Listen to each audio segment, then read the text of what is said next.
Depuis une dizaine d'années, le braquage du service public de l'énergie se déroule à la fois sous nos yeux et en dehors de notre compréhension.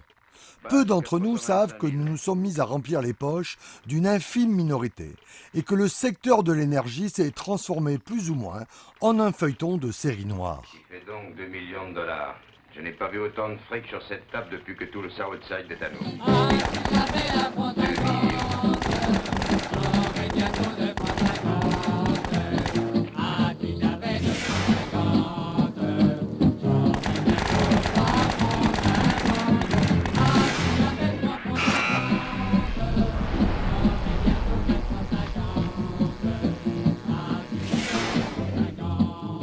Nous sommes le 19 juillet 2017 dans le bureau parisien d'un des big boss du secteur de l'énergie, dont Michael. Il a réuni autour de lui 5 de ses proches, tous adhérents au fameux syndicat de la casse des services publics, pour leur annoncer une information capitale. La veille, le nouveau ministre de l'écologie du gouvernement en place a enfin confirmé devant les sénateurs la privatisation des barrages hydrauliques français. Écoutez les gars, nous avons une belle nouvelle. Notre ami Nick Hulot nous apprend une bonne nouvelle. On ne pourra pas repousser en permanence l'ouverture à la concurrence des barrages. Enfin.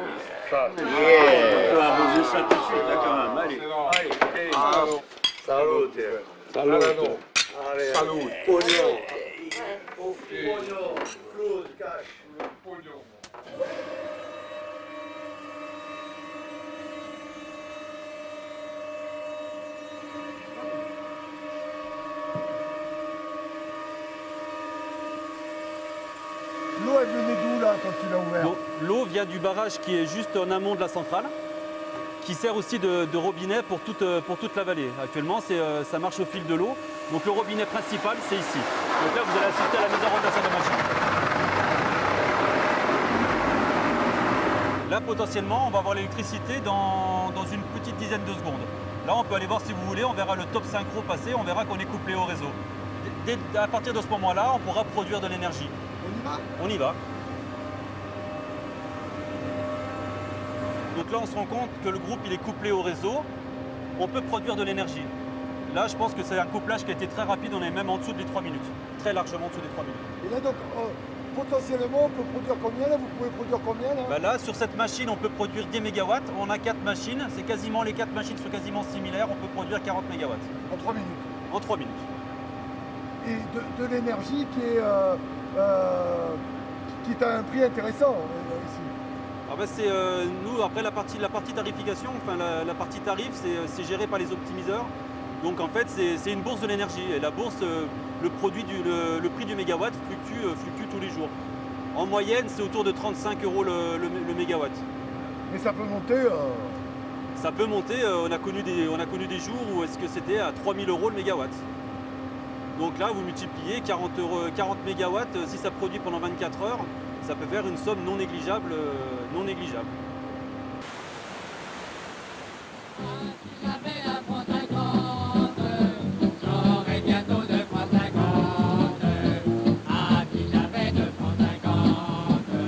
Le gouvernement élabore un vaste plan de relance de l'énergie hydraulique.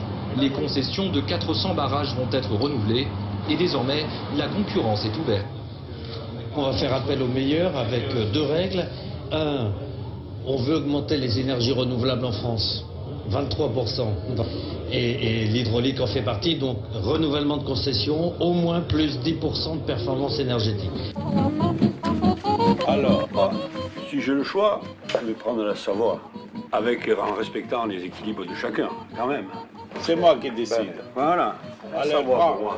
Je prends la Savoie. Vas-y, prends-la, donne-le. Voilà, et voilà.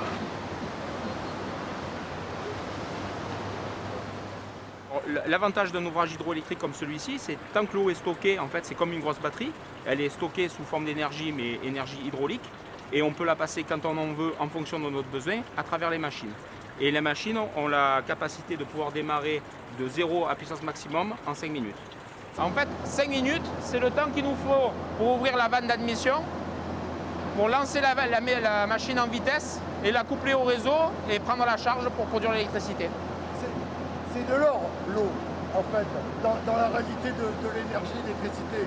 Quand il faut absolument organiser un équilibre entre la consommation et la production, l'eau, c'est un atout extraordinaire. Aujourd'hui, c'est le seul moyen que l'on a trouvé pour répondre comme une batterie à un besoin d'énergie sur une pointe. En fait, tu veux parler de stockage, c'est le moyen de stockage le plus grand qu'on connaisse actuellement. Oui, aujourd'hui, contrairement à l'éolien, au photovoltaïque, on n'a pas la capacité de stocker, mis à part des grosses batteries qu'on ne maîtrise pas encore.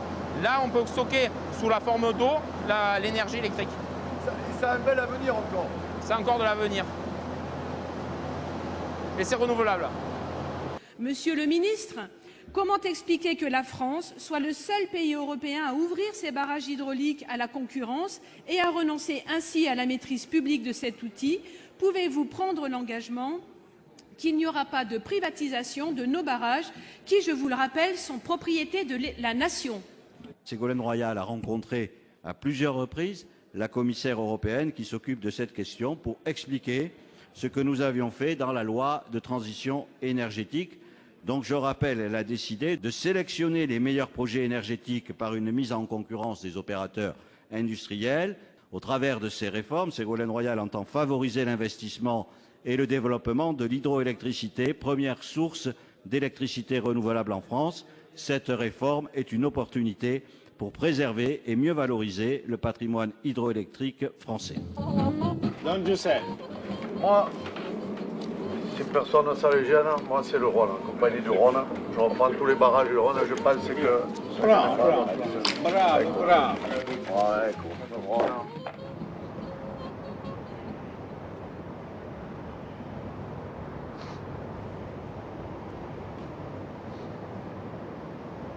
C'est de la bonne mécanique et l'usine a été rénovée en 2010-2011 au niveau électrique. Donc on est quand même relativement tranquille. D'accord, celui qui possède cette usine, il a une bonne usine technique et en bon état. Bah, il n'a pas grand-chose à faire. Pour qu'elle tourne. Pour qu'elle tourne et pour qu'elle rapporte. Et pour qu'elle rapporte aussi. D'accord, on continue. Toute la journée, il n'y a personne dans les usines. C'est automatique. Après, donc je fais partie du groupement de Vartine et Vésubie. Et on est une trentaine, une petite trentaine. Et après, on intervient, on fait beaucoup d'interventions en fait, de dépannage. On passe dans les usines quand même quasiment tous les jours. On fait de la petite intervention et de la maintenance. L'énergie qui est fabriquée n'est pas forcément chère par rapport aux salariés. Non, je ne pense pas que le plus gros poste, ce soit les salariés. Oui, ce que je veux dire, c'est des usines assez rentables en fait. Tout à fait. On va continuer. Mais c'est la réalité. Après, ce n'est pas le poste le plus important de fonctionnement d'une usine. C'est pas nous. C'est pas les salariés. Non, c'est pas les salariés. Oui, c'est ce que tu viens de dire, effectivement. Donc c'est des usines dont le rapport de rentabilité est quand même assez intéressant. Oui, je pense, oui. Donc, ça vaut le coup de posséder de telles usines. Oui, tout à fait. Descend. J'aurais un collègue qui t'aurait dit, tu l'entends? Le bruit? Le bruit des euros qui rentrent. Ça, c'est le bruit des euros qui rentrent, tu vois? Sur les concessions hydroélectriques, là, on risque de rentrer dans des contentieux qui sont lourds. Donc, il va falloir que nous prenions un certain nombre de décisions en essayant de protéger nos droits, et notamment ceux de notre grande entreprise. Donc, mais il y a aussi un moment où on ne pourra pas repousser en permanence l'échéance, sauf à se retrouver avec des conséquences économiques qui vont être lourdes. Et toi, Don Pasquale? Et moi, je prends les restes des Alpes. Comme ça, je suis à côté de mes amis. Vas-y, vas-y. Et toi? Eh, d'où? Ça va ta femme? C'est bon ta femme? Oui, c'est bon. La beauté des flots bleus, le cadre idyllique où se trouvent la plupart des barrages, autant de raisons qui expliqueraient cette nouvelle ruée vers l'or blanc. Ou est-ce plutôt l'attrait spéculatif de ce secteur? Spéculatif parce que soumis à une des particularités essentielles de l'électricité. Jusqu'à aujourd'hui, en effet, l'électricité ne se stocke pas, tout du moins en quantité, à l'exception des barrages hydroélectriques comme on vient de le voir. Résultat de cette réalité technique, il faut à tout moment équilibrer le réseau, faire en sorte que la production réponde exactement à la consommation, sinon il y a risque de blackout, noir complet, et donc catastrophe économique, sociale et financière. Jusqu'à présent, le service public protégeait de ses appétits financiers. L'ouverture à la concurrence libère les gourmandises. Eh bien, en fait, c'est l'équilibre offre-demande. C'est-à-dire que si on a plus de demandes que ce qu'on peut offrir, forcément, le prix du marché va monter.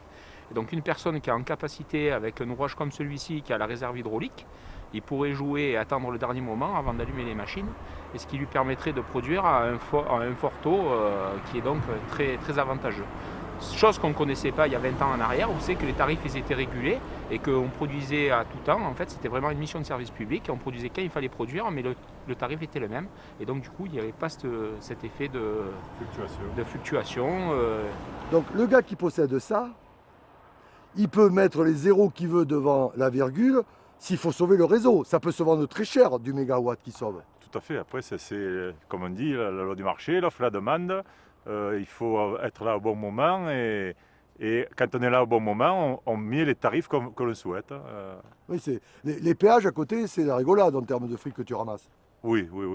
En plus, ça, c'est un truc qu'on ne peut pas se passer. Qui c'est qui peut se passer de l'électricité à l'heure actuelle? Il faut savoir que dans un pays, l'eau et l'électricité, vous tenez le pays, quoi. C'est vital. Très bien. On va prendre les Pyrénées, nous, pour faire le... Tu veux prendre les Pyrénées? Je prends les Pyrénées avec... On se partage.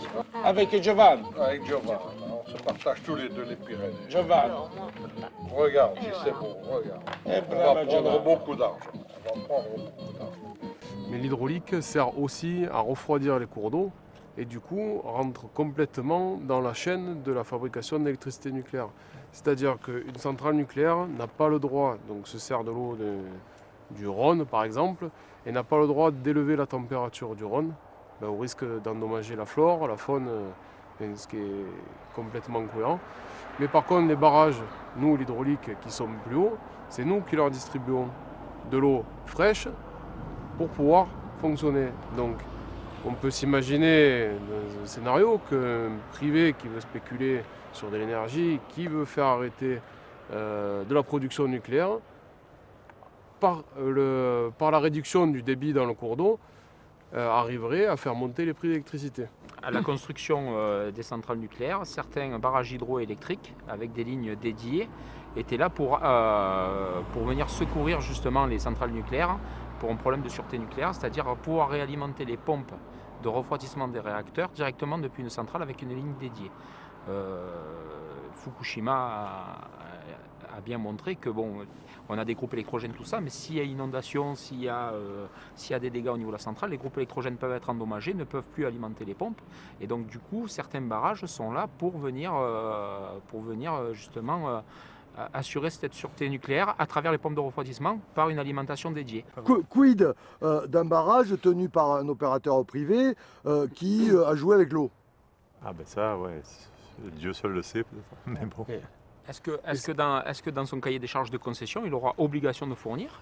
Ou est-ce qu'il fera la pluie le beau temps qui dira moi je vous fournis si vous payez, et à ce moment-là il mettra le tarif qui va bien en face? Au risque qu'on ne s'en serve pas et qu'on aille à la catastrophe. C'est lui, hein.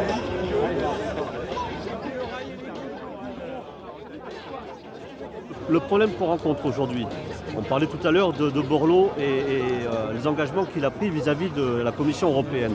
Mais depuis Borloo, quand même, on a enchaîné plusieurs gouvernements de droite et de gauche et personne n'est revenu sur ce sujet. On a quand même un problème. Alors nous, on veut bien inviter les politiques, qu'ils soient de droite ou de gauche. Mais réellement aujourd'hui, concrètement, est-ce qu'on a une envie des politiques de défendre le modèle franco-français d'un service public qui a démontré toutes ses preuves? Moi j'ai envie. Je sais pas si j'y arriverai, moi j'ai envie. Nous aujourd'hui on se pose la question aujourd'hui si réellement il y en a qui veulent défendre ce modèle. Là vous avez raison, moi je suis pas en train de dire les autres étaient vachement bien et ceux-là ils sont mauvais. Non mais l'ancien gouvernement il a rien responsabilité, fait, vous avez raison. L'autre d'avant il a rien fait, alors on parle de Borloo, mais tous, ils sont tous pareils.